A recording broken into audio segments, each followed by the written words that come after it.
ঐ ৰ তোৰ কি মান সন্মান বোলা বস্তু একোৱেই নাই নেকি? সীমান্ত তোকতো মই পাৰ্টি খাবলৈ মতা নাই, তই যে পিৰ পিৰাই মোৰ ঘৰলৈ আহিছ।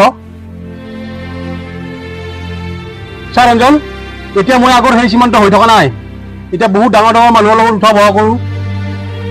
ঐ শুন, তই আজিয়ে যি ভুল কাম কৰিলি মোৰ ঘৰলৈ আহি, এনেকুৱা ভুল যাতে তই নেক্সট টাইম নকৰ।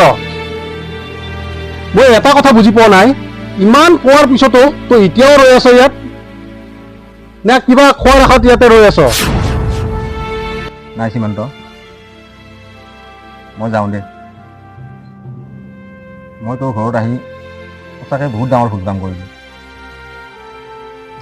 পঢ়া লিখা নজনা মানুহ যে, শিক্ষা নথকা মানুহ, সেইকাৰণে ইমান কথা ভালদৰে বুজি নাপাওঁ। সীমান্ত, মই যাওঁ দে। তই নয়নক মই যোৱা বুলি কবি। যা, মই কম যা তাক।